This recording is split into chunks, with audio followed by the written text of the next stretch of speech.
Okay guys, so this is chapter 17, the microorganisms, viruses, bacteria, and protists. So we're going to go through the lecture and see if we can, hopefully this will help.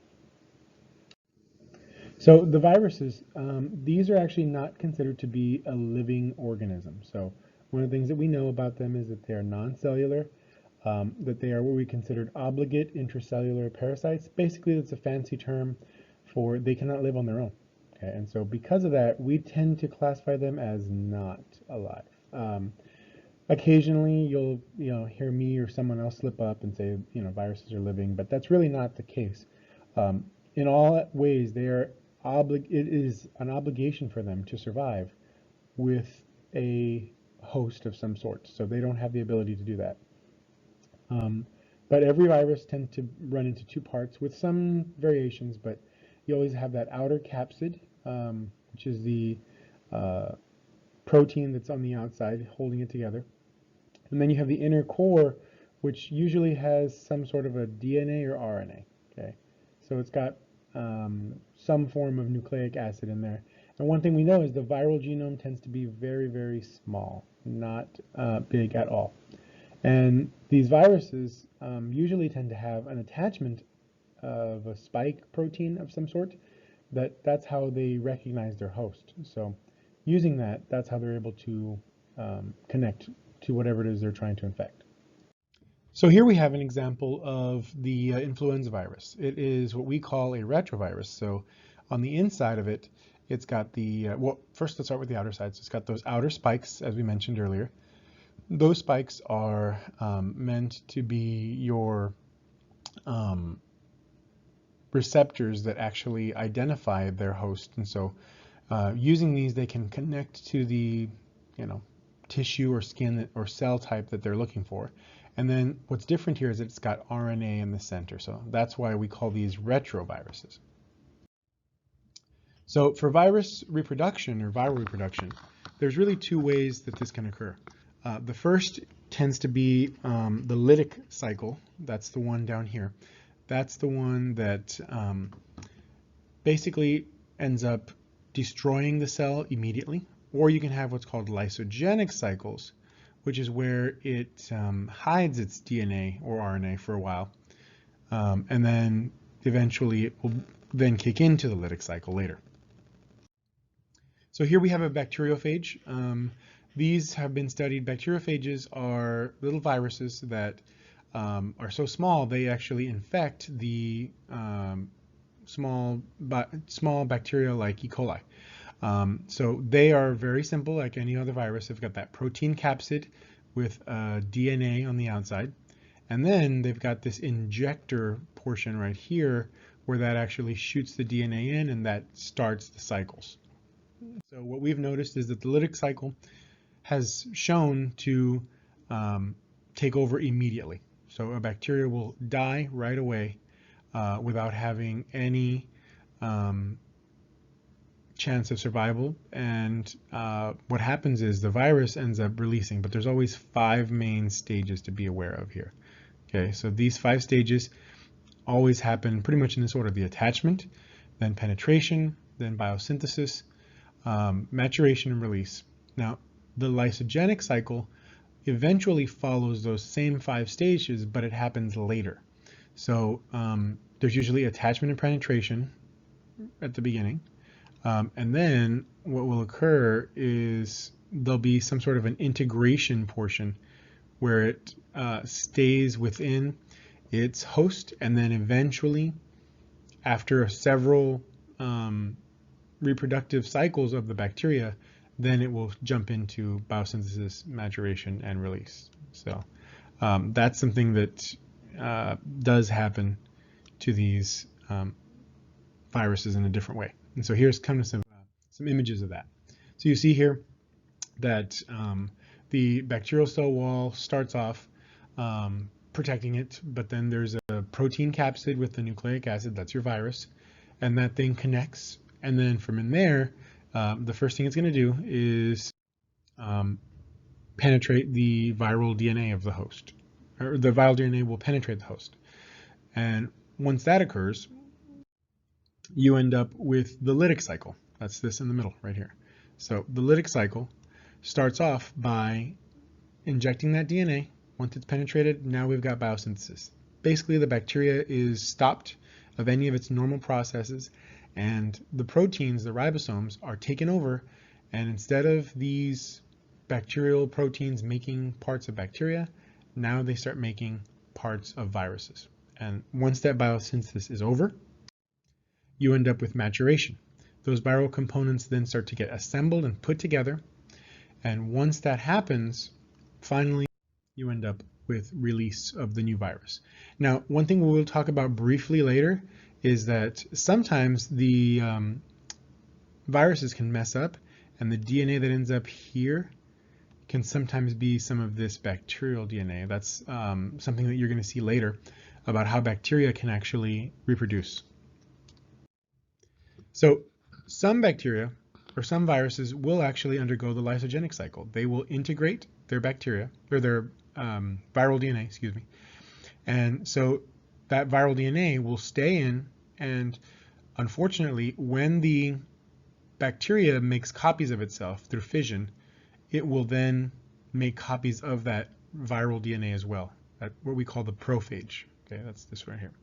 And so the prophage will eventually then go into biosynthesis, and then in maturation, and then release. So the lysogenic is kind of like a pause in this lytic cycle, but it can be a little more deadly because you end up not infecting just one bacterium, but several.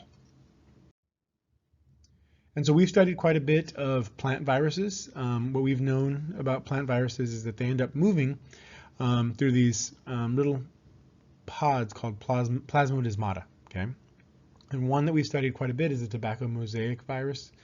And so originally, the only way we thought to control a virus was to destroy plants that were symptomatic, right? If they had the symptoms of that virus, then we would just get rid of them.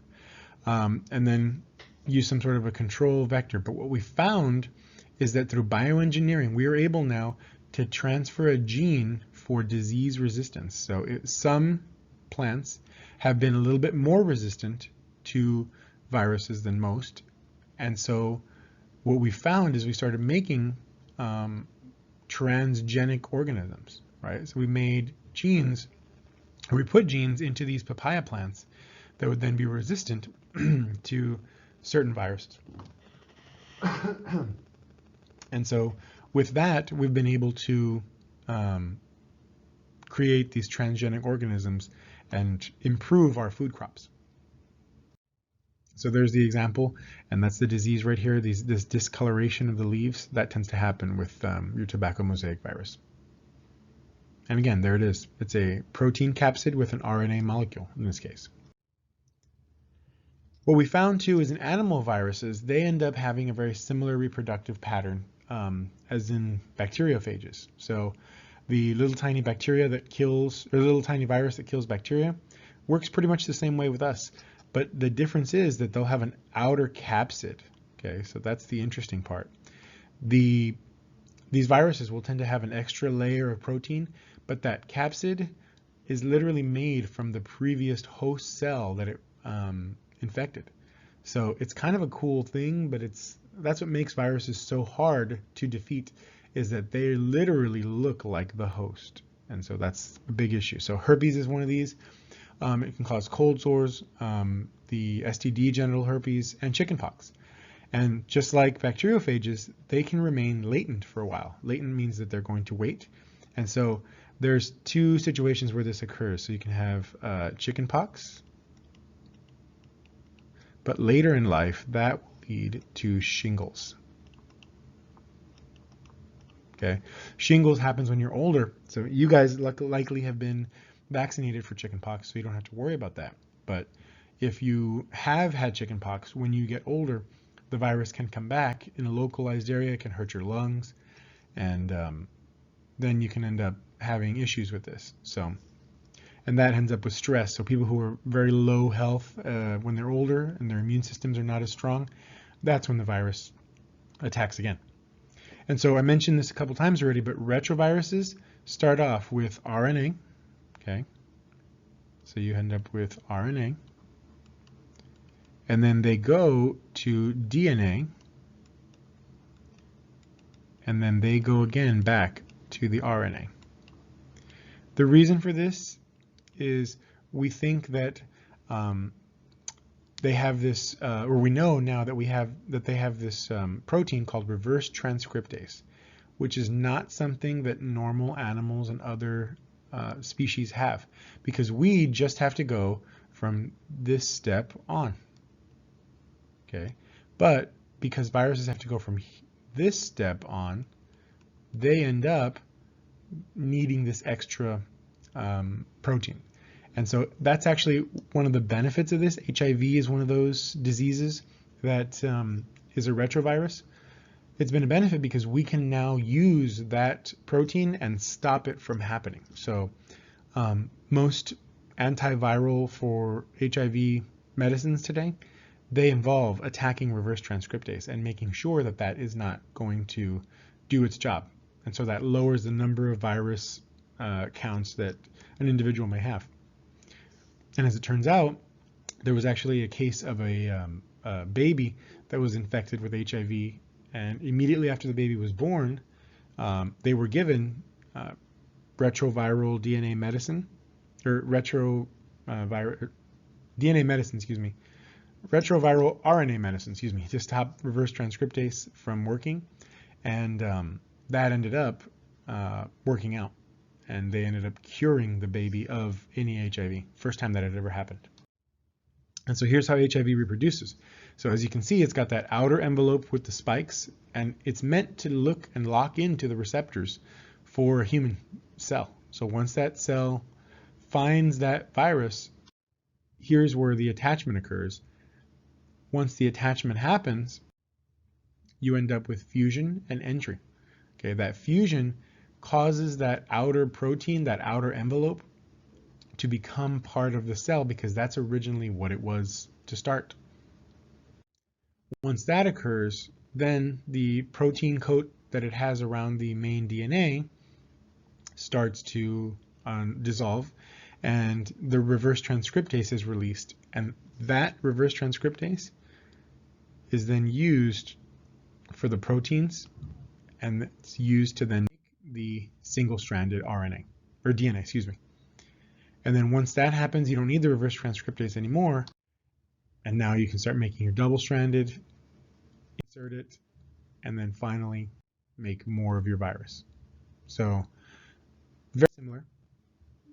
very similar process, but eventually, but the only difference is here that there's some extra steps involving that viral RNA and then changing to single and double-stranded DNA.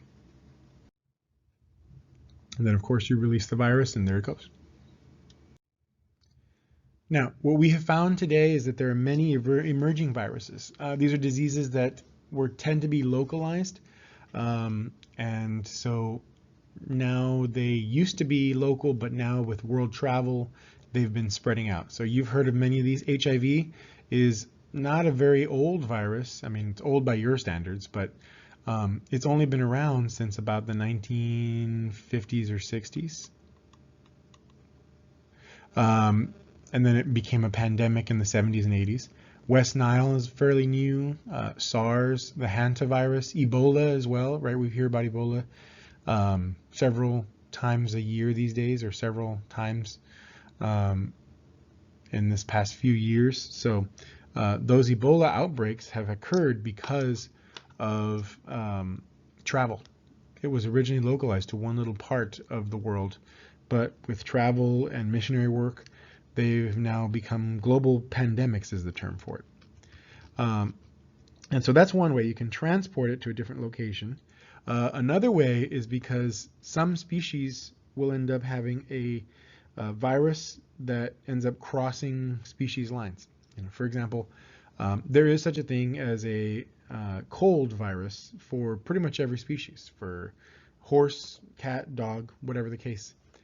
Well, we have our own cold viruses. Well, if the virus of one of those species ends up in the same location as the virus of our species, then there can be a DNA crossing, and that is how you can end up with an emergent virus, something new. And those are going to be very difficult to fight because it uses the cell's machinery, and because it's new, the immune systems may not have had any chance to build up an immunity to it. So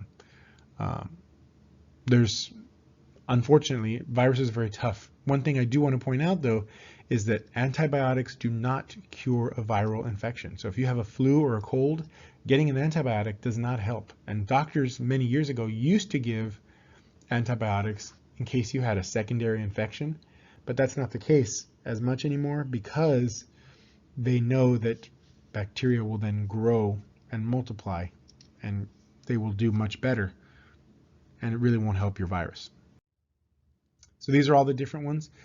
This is a bit of a dated map, but the most recent one is H1N1. This happened likely when you were little kids, but there was a version of the swine flu that actually did happen down here in the Rio Grande Valley just a bit.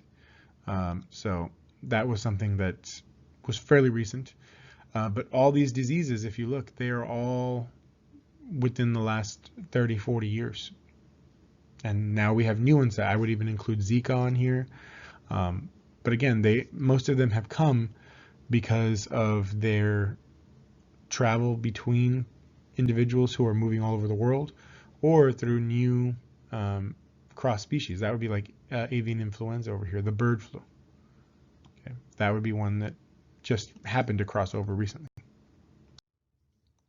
And so another couple of things that might actually cause harm are viroids and prions. Okay, viroids are similar to viruses, except they are just RNA. They do not have a protein capsid, and this tends to happen in crop diseases. But the one that's probably the most sinister here is a prion. Okay, a prion is this misshaped protein that infects other proteins to make them misshapen. And we've noticed it in several species, so mad cow disease, Creutzfeldt-Jakob disease or Jakob disease, and then in a system of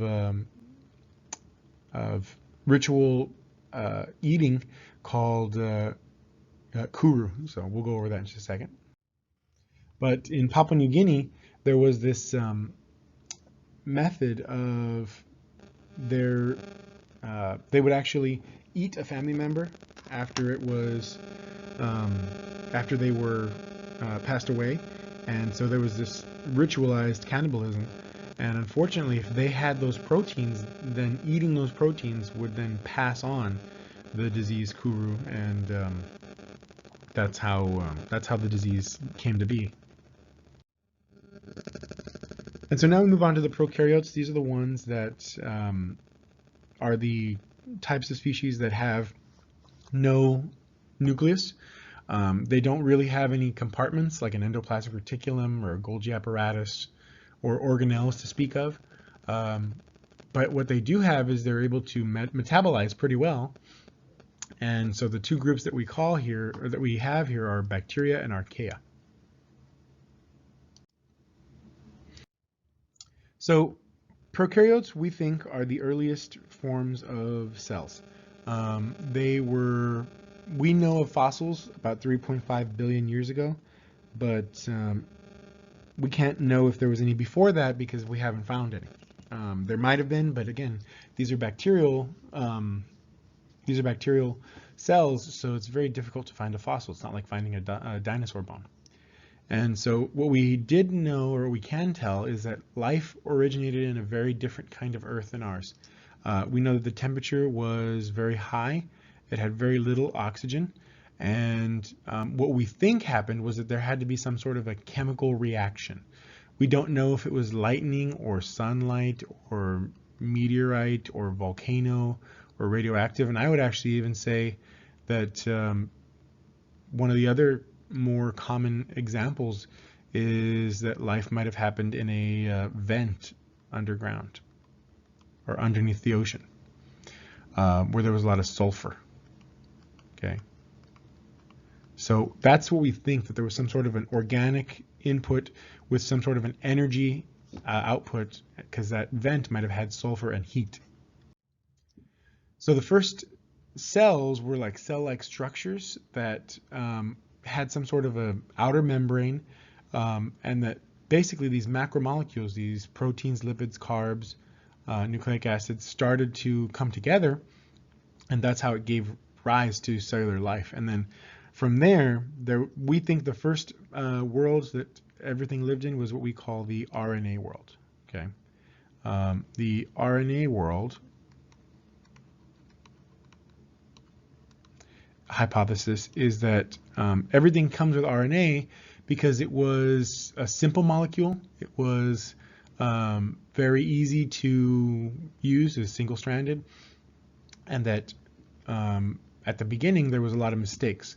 So what happened was eventually there was a change from RNA to DNA, and that became our long-term solution because of its stability. So that's the theory of the RNA world. And so we think that the early Earth was very volatile, a lot of heat, mix of weird inorganic chemicals, and then eventually that led to what's called chemical evolution. Those chemicals started to be able to capture energy or to make copies of itself abiotically, right? Not living. And then from there, those macromolecules started to join up. They started to gather together. And you got your first membranes, your first molecules like carbohydrates, proteins, lipids, and then ATP, which is considered to be a nucleic acid, and then that they aggregated to make what we call protocells. And then finally, the nucleic acids were the key, because that stored the information from one generation to the next. And that is what makes a chemical organism, or a chemical concoction into a living organism, is the ability to contain that genetic information that carries on and forward to the next generation. So bacteria, we think, were the first and probably most likely candidates to be here first. It was something that we can tell because they're the most prevalent today. They've lived in tons of different habitats, and we don't know specifically how many there are, but there are 3 common shapes that show up. It's the rods, or the bacilli is the terms we're going to be using. There is the spheres, or the cocci, okay, and then the spirals, which is spirilla or spirochetes, or spirochetae, as you'll see it. So most of the time you see them in chains or bunches, and they're always the same. No nucleus, no organelles, but they do tend to have a singular chromosome, and sometimes they'll have what's called a plasmid. This is an important thing to know because plasmids are little rings of DNA. So you'll have your bacteria, right? So this would be rod shaped, so that would be the bacillus. And you'll usually end up with some sort of a DNA chunk in there. And then you'll have a very tiny little circle of DNA as well. And that little tiny circle tends to be your plasmid. So if I can draw a circle here, there you go. And so that circle on the side is your plasmid, and that's extrachromosomal, and that's really important because it can carry certain little traits that will be very helpful to the bacteria. So there's our different shapes, right? The rod-shaped, the streptococci, which is the chain of circular ones, and then the spirillum, or the spirochete, which is just a bunch of little spirals. And so they do have ribosomes, but they don't have any membrane-bound organelles. Ribosomes are just the proteins that make other proteins. And so one way that a bacteria one external structure that a bacteria has tends to be either a flagella or a cilia. Those are the ways that they move, okay? But they're not like eukaryotic flagella, which tend to be a lot bigger and have a lot of mitochondria inside. Eukaryotic flagella need to have a lot of energy. Well, these are much different.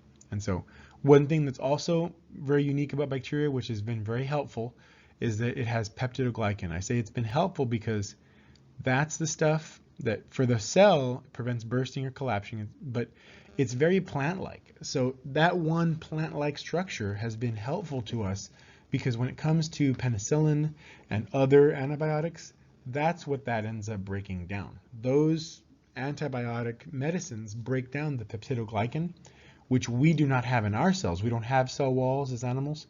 And so when we take a antibiotic, it then uses those chemicals to break the cell wall of bacteria, which then kills it. So that's been a helpful thing for us. And so there's your typical bacteria. Now again, not all bacteria have this. This is just the type, this is just a generic bacteria that has everything. So of course they all do have cytoplasm, so that is a thing. They will all have ribosomes, okay? And they do all have cell walls and plasma membranes typically. What they don't always have is they don't always tend to have the cilia and the flagella. Sometimes they'll have one or the other. Very few have both at the same time. And then this right here is important too. That's the conjugation pilus. That's how bacteria actually reproduce. So they reproduce, through binary fission, and they use that pilus to actually get genetic diversity. So that's where I misspoke in the last slide. But there are three ways to do this. There's conjugation. That's where they actually have that little pilus that passes on info. And then you have the transformation, which we talked about. Actually, no, that was transduction, excuse me. Transformation is where a virus destroys a bacteria, and then there's free DNA floating around, and it picks it up from there. Whereas transduction is the type where you get a virus that ends up stealing the wrong DNA and transmitting,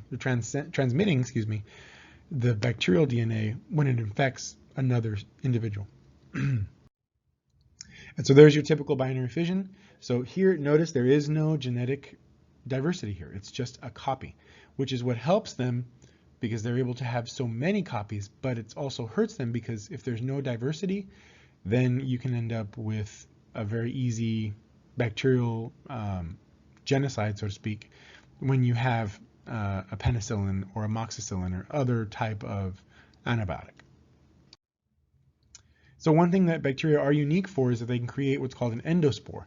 An endospore is something that basically causes the bacteria to dehydrate and go into a stasis where it doesn't actually do anything anymore. It's not reproducing. It's not going to do any respiration of any kind. And so it ends up basically going into like a hibernation mode, and that can last for years. Anthrax is a common form of this. It's actually a powdery substance of dehydrated bacteria, but it's toxic to people. And so a lot of the times it's one of those things that people are scared that will end up infecting people. Especially like in the 90s and early 2000s, a lot of terrorists would send anthrax through the mail. And then of course, in the 1800s, when we began making canned food, that was something that was that we'd get endospores in the improper canning of food, and that would lead to botulism. So for bacteria, they tend to have three different ways. So you got photoautotrophs. The photoautotrophs make their own. The chemoautotrophs are the ones that have to make their own, but with sulfur or some other chemical. And then the chemoheterotrophs are the ones that have to do respiration, but they don't do respiration the way the rest of us do. They are just the type that they end up doing anaerobic respiration. And then these tend to be probably what the first cells were like, that they was the ability to actually make energy did not come until later when that energy was more available. And then of course you have these other types that are called saprotrophs. Those are the ones that basically, they're kind of like fungal molds. They release an enzyme into the environment and digest whatever food they need. So these are some examples here. Cyanobacteria are the type that make their own. And then you have these little tube worms with bacterial colonies living all over them. They are basically the areas, that's where they grow on those clams and on those worms. So bacteria can tend to live two different ways. They can be heterotrophic, where they, of course, need to consume their energy, but a lot of them are free living. So bacteria don't need to all be infected hosts. Others may be the symbiotic relationships. So you end up with the type of relationship where it's a plus with a zero. That's commensalism, because one gains, one gets nothing. You end up with mutualism, where one gains and one other gains at the same time. Then you end up with parasitism, where one gains and one loses.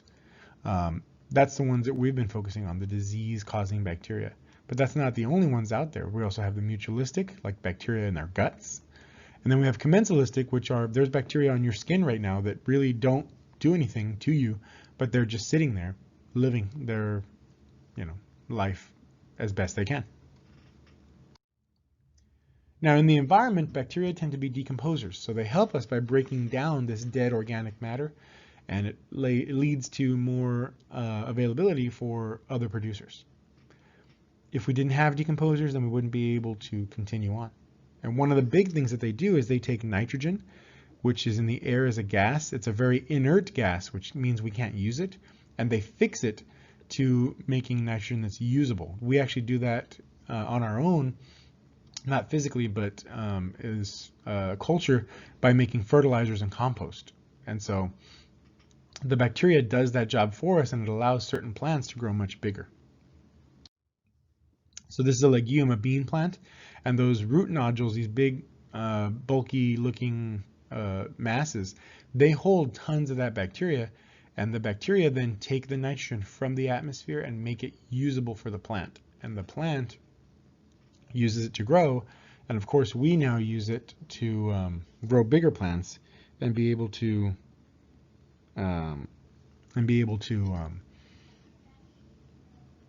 consume it for us. And then another thing that bacteria have been found to do is what we call bioremediation. They're able to take out pollutants that we don't want. Some of these have been bioengineered. We've been using them specifically in like oil spills.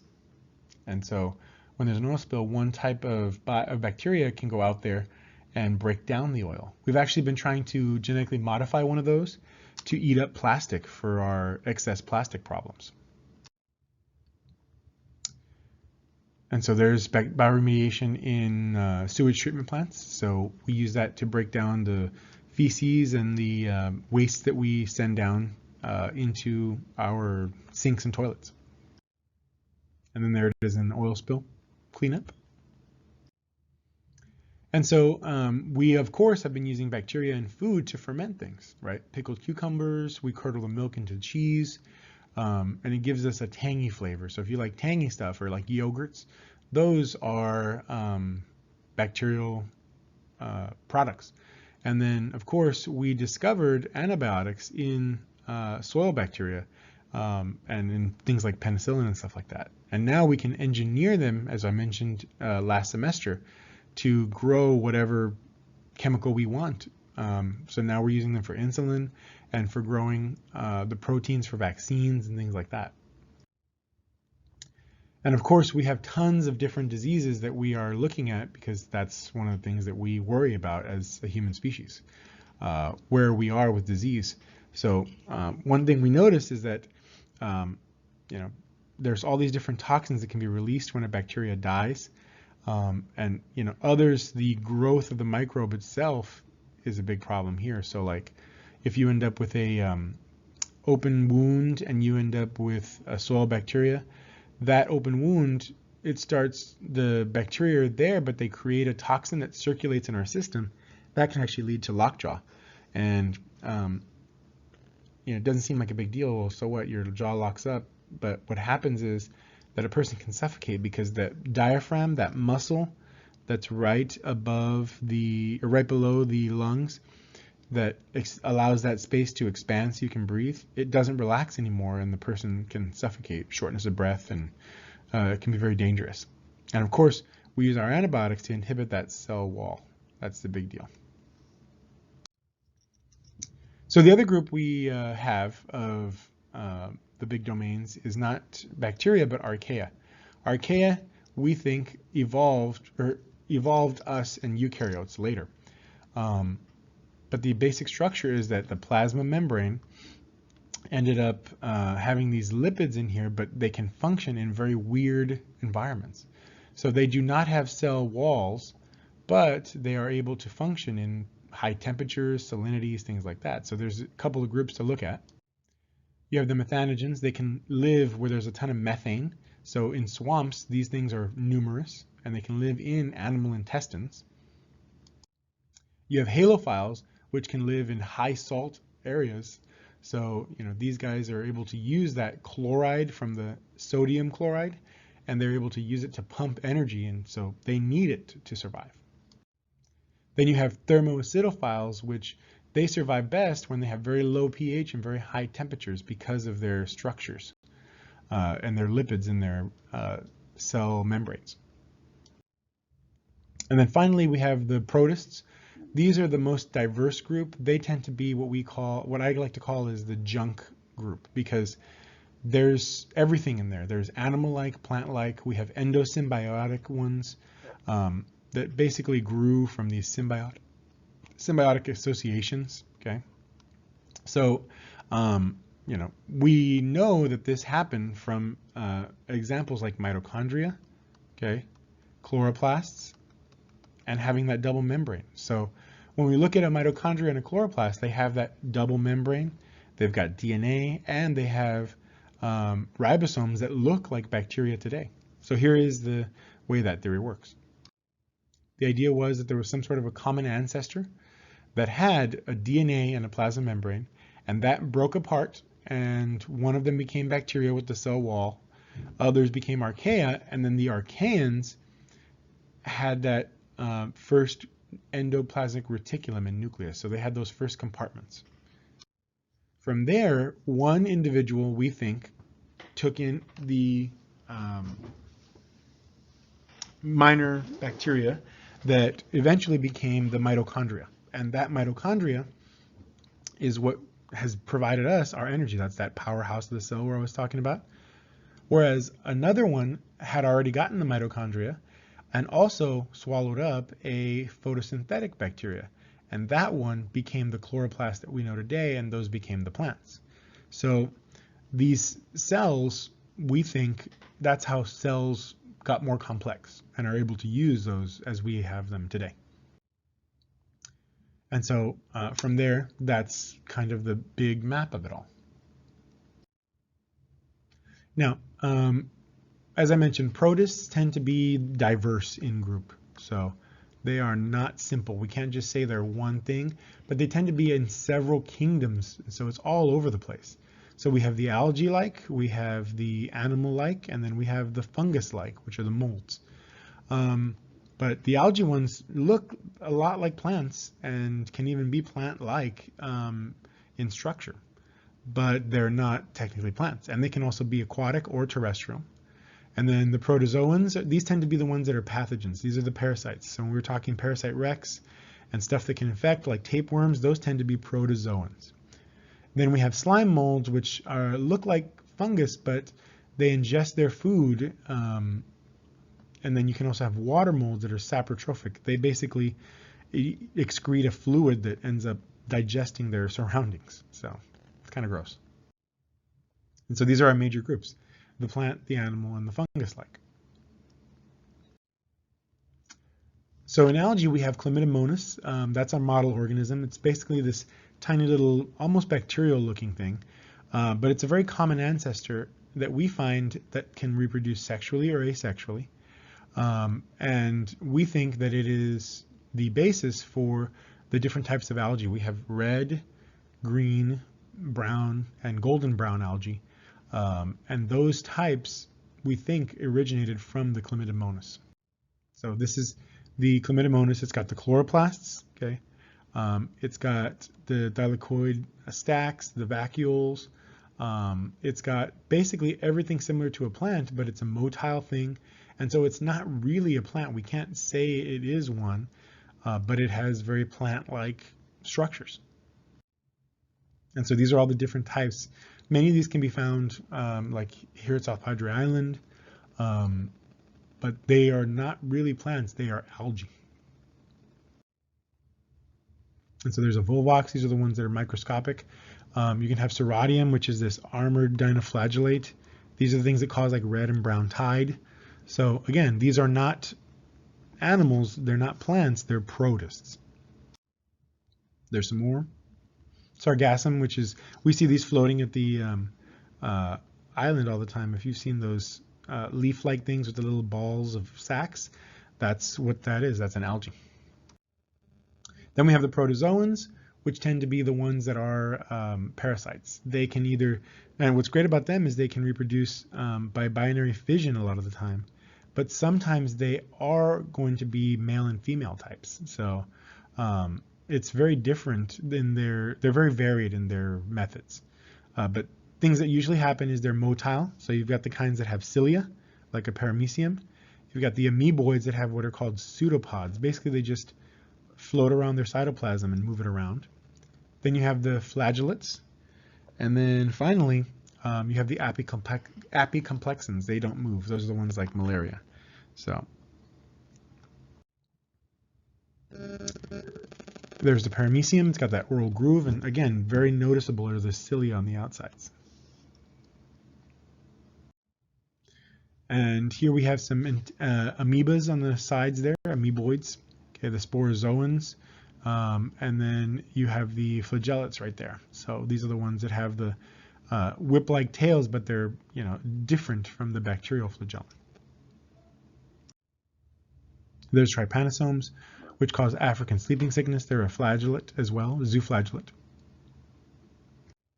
And then we have slime molds, which tend to be a very weird group because they're not very common, but they help recycle material. So they also feed on bacteria. One of the things that's interesting about them is that they are decomposers, and they caused a very big deal. There was a potato famine in Ireland in the 1800s. That was caused by a water mold. So not a fungus, but a water mold. And we used to think of them as fungus, but we ended up taking them out when we realized that they were related, but not the same thing. And so there's some examples of these. But again, they have a very weird and varied lifestyle where they have a diploid and a haploid section. So we'll talk more about that in the plants with this alternation of generation.